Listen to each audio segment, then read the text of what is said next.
வணக்கம், welcome to Chitra Murali's kitchen. எல்லாருக்கும் போகி திருநாள் நல்வாழ்த்துக்கள். இன்றைக்கி என்ன ரெசிபி பண்ணணும் அப்படின்னு பார்த்தீங்கன்னா, மெயினாக வந்து மோர் குழம்பு, அதுக்கப்புறம் ஒரு கறி, ஒரு கூட்டு, ரசம், வடை, பாயசம், போலி இதெல்லாம் தான் பண்ணணும்.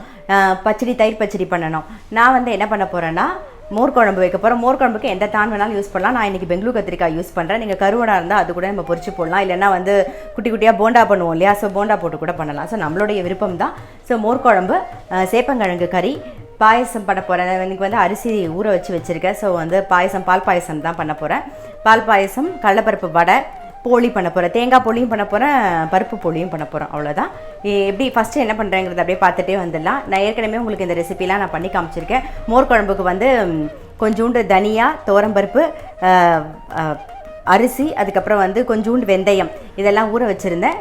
பச்சை மிளகாயும் கொஞ்சம் இஞ்சியும் போட்டு அரைச்சி எடுத்து வச்சுருக்கேன். இங்கே பாருங்கள், இங்கே பெங்களூர் கத்திரிக்காய் நல்லா வெந்தெடுத்து இப்போ அரைச்ச விழுதை சேர்த்துட்றேன்.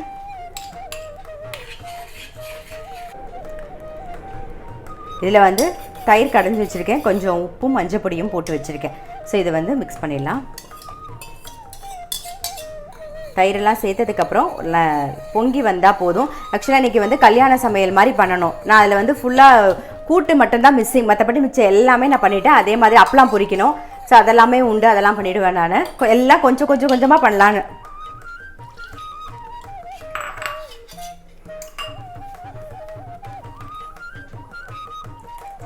மோர் குழம்பு பொங்கி வரல, பொங்கி வரட்டும். அதுக்குள்ளே என்ன பண்ண போகிறோம் அப்படின்னா, இந்த பக்கம் வந்து அடுப்பில் கடாயில் எண்ணெய் விட்டுருக்கேன். நம்ம வந்து சேப்பங்கிழங்கு கறி பண்ணிடலாம். அதுக்கு கடுகு, உளுத்தம் பருப்பு, சீரகம் தாளிச்சிடுறேன்.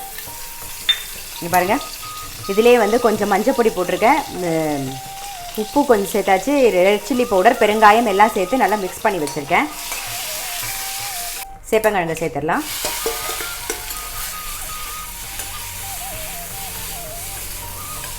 சேப்பங்கிழங்கு வந்து கொஞ்சம் ரோஸ்ட் ஆகட்டும். அதுக்குள்ளே இந்த பக்கம் வந்து வெள்ளரிக்காய் கட் பண்ணி வச்சுருக்கேன். தயிர் பச்சடிக்கு ஒரு 1/4 பீஸ் வெள்ளரிக்காய் எடுத்துருக்கேன். கொஞ்சமாக உப்பு சேர்த்துக்கிறேன். இதில் வந்து தேங்காய், பச்சை மிளகா அரைச்சி வச்சுருக்கேன். அந்த விழுதை சேர்த்துருவோம். இப்போ தயிர் பச்சடிக்கு வந்து தயிர் மிக்ஸ் பண்ணிடுவோம் நாம்.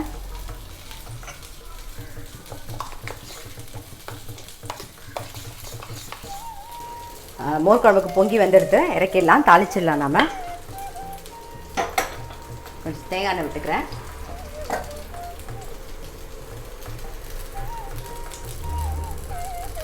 மோர் குழம்புக்கு மேலாக 1 ஸ்பூன் தேங்காய் எண்ணெய் விட்டுக்கிறேன்.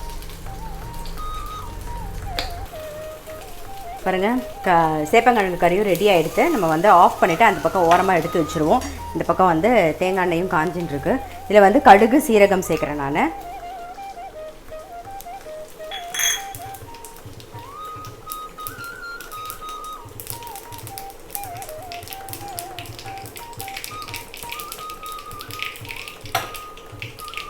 கருவேப்பிலை,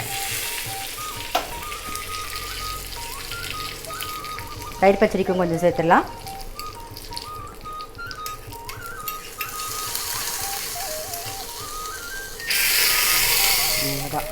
ஸோ மோர் குழம்பு ரெடி ஆகிடுது, தயிர் பச்சடி ரெடி ஆகிடுது, நம்மளுடைய சேப்பங்கிழங்கு கறி ரெடி ஆகிடுது.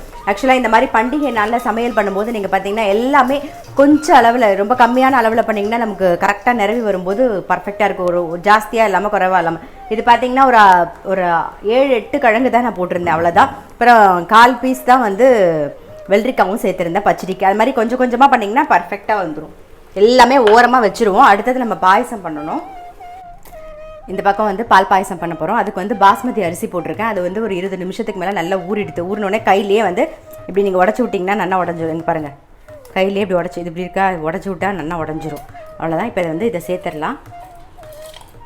பால்லே வேகட்டும், பால்லே அரிசி வேகட்டும். கடலைப்பருப்பு வந்து ஊற வச்சுருக்கேன். இப்போ வந்து வடைக்கு அரைச்சி எடுத்துன்னு வந்துடலாம். வடைக்கு அரைச்சி ரெடியாக இருக்குது. இந்த பக்கம் வந்து எண்ணெய் காஞ்சின்னு இருக்குது. ஸோ இங்கே வந்து பால் பாயசத்துக்கு ஏலக்காய் பொடி போட்டுடலாம். நம்ம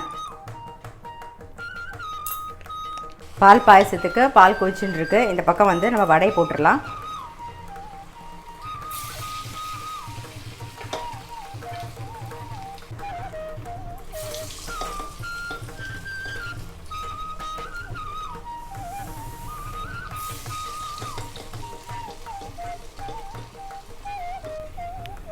ஸோ இந்த மாதிரியே வந்து எல்லா வடையும் நம்ம போட்டு எடுத்துருவோம் ஃபஸ்ட்டு.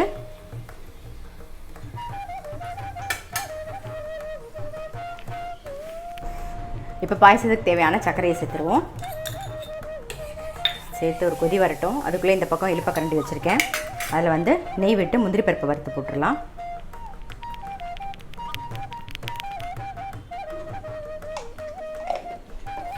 முந்திரி பருப்பு சேர்த்துடலாம். முந்திரி பருப்பு வறுபட்டுறது நம்ம வந்து பாயசத்தில் சேர்த்துடலாம். அவ்வளோதான், நம்மளுடைய பால் பாயசம் ரெடி ஆகிடுது. அடுத்தது போலி பண்ணிடலாம். இப்போ வந்து கடலைப்பருப்பு போட்டு தேங்காய் போலி பண்ண போகிறோம். கடலைப்பருப்பு போலி ஏற்கனவே நான் சொல்லியிருக்கேன். 1 கப்பு கடலைப்பருப்புக்கு வந்து 1 கப்பு வெல்லம் கரெக்டாக இருக்கும். நீங்கள் வந்து கடலைப்பருப்பை நல்லா ஊற வச்சுட்டு வேக வச்சு மசிச்சுட்டு வெல்லம் வந்து கல் மண் இல்லைன்னா நீங்கள் துருவிட்டு அப்படியே போட்டு அரைக்கலாம். அப்படி கல் மண்ணாக இருந்ததுன்னா கொஞ்சமாக தண்ணி விட்டு அதை கரைச்சிட்டு வடிகட்டிட்டு அதுக்கப்புறமா சேர்த்து அடுப்பில் வச்சு கலர்னிங்கன்னா நல்லா ரெடி ஆகிடும். இதை பாருங்கள், கொஞ்சம் ஏலக்காய் பொடி சேர்த்துக்கணும். எல்லாம் போட்டு ரெடி பண்ணிவிட்டு நான் வந்து ஆறுனதுக்கப்புறம் உருட்டி ரெடியாக எடுத்து வச்சுருக்கேன். அதே மாதிரி தேங்காய் பூர்ணத்துக்கு வந்து 2 கப்பு தேங்காய் எடுத்துக்கிட்டிங்கன்னா 1 கப்பு வெல்லம் கரெக்டாக இருக்கும். தேங்காய் 1 ஸ்பூன் நெய் விட்டு நெய்யில் வந்து தேங்காயை வந்து ஒரு பிரட்டி எடுத்து வச்சுருங்க. அதுக்கப்புறமா வெல்லத்தை விட்டு கொஞ்சம் வெல்லம் போட்டு கொஞ்சமாக தண்ணி விட்டு கரைச்சிட்டு அது லைட்டாக கொதிச்சு வரும்போது இந்த தேங்காயும் சேர்த்து நல்லா கலரிட்டு 1 ஸ்பூன் நெய் ஏலக்காய் பொடி போட்டு கலரிடுங்க. சேர்ந்தாப்பில் வந்துடும். ஆஃப் பண்ணிவிட்டு ஆறுனதுக்கப்புறம் உருட்டி வச்சுக்கலாம். ஸோ ஆறுனதுக்கப்புறம் உருட்டி வச்சுருக்கேன். இதுக்கு மேல் மாவு மைதா மாவு நான் இன்றைக்கி பிசைஞ்சு வச்சுருக்கேன். மைதா மாவு கொஞ்சம் உப்பு, ஒரு சிட்டிகை உப்பும் மஞ்சள் பொடியும் சேர்த்து நல்லா பிசைஞ்சிட்டு நல்லெண்ணெய் விட்டு நல்லா தளர வச்சுக்கோங்க. தளர பிசைஞ்சு வச்சுக்கோங்க. அப்போ தான் வந்து உங்களுக்கு பண்ணும்போது ஈஸியாக இருக்கும். இங்கே பாருங்கள், நான் நல்லா தளர பிசைஞ்சு வச்சுருக்கேன். ஸோ இந்த மாதிரி ஒரு வாழை இலையில் நம்ம தட்டிக்கலாம். ஃபஸ்ட்டு பருப்பு போலி பண்ணிடலாம்.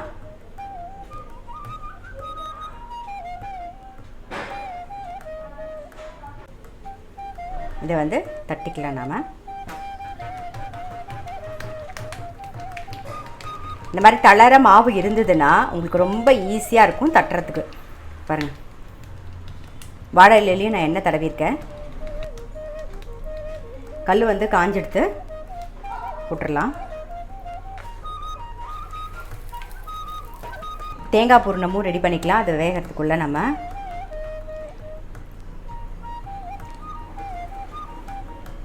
அதாவது தேங்காய் போலி வந்து நிக்கிலுக்கு பிடிக்கும்னு நான் பண்ணுறேன். ஆக்சுவலாக பருப்பு போலி வந்து பண்ணாலே போதும், தேங்காய் போலி பண்ணணுங்கிற அவசியம் இல்லை. நிக்கிலுக்காக நான் பண்ணுறேன் பாருங்கள். அதனால தான் பாருங்கள், கரெக்டாக தான் கொஞ்சமாக தான் பண்ணுறேன் நானே. இது மாதிரி நல்லா தட்டிக்கலாம். நெய் மேலாக தடவிக்கலாம்.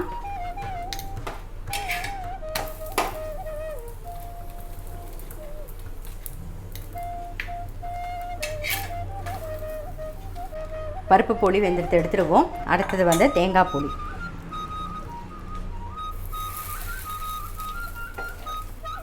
தேங்காய் போலியும் ரெடி ஆகிடுது. ஸோ இது மாதிரி எல்லா போலியும் நம்ம வந்து ரெடி பண்ணி எடுத்துக்கலாம். இன்றைக்கி போகிக்கு என்ன பண்ணுங்கிறத பார்த்துருப்பீங்க. அதாவது பழையன கழிதல் புதியன புகுதல் அப்படின்னு சொல்லுவாங்க இல்லையா. ஸோ நமக்கு எல்லா கஷ்டங்களும் போயிட்டு பிறக்க போகிற தை மாதம் வந்து நல்லபடியாக பிறக்கட்டும்னு நம்ம வந்து கடவுளை பிரார்த்தனை பண்ணிப்போம். கண்டிப்பாக எல்லாருக்குமே நல்லது நடக்கும். இன்றைக்கி என்ன ரெசிபின்னு பார்த்துருப்பீங்க. நீங்களும் உங்கள் வீட்டில் ட்ரை பண்ணி பாருங்கள். எல்லாருக்குமே வந்து திரும்பவும் போகி திருநாள் நல்வாழ்த்துக்கள். நான் அடுத்த வீடியோவில் சந்திக்கிறேன்.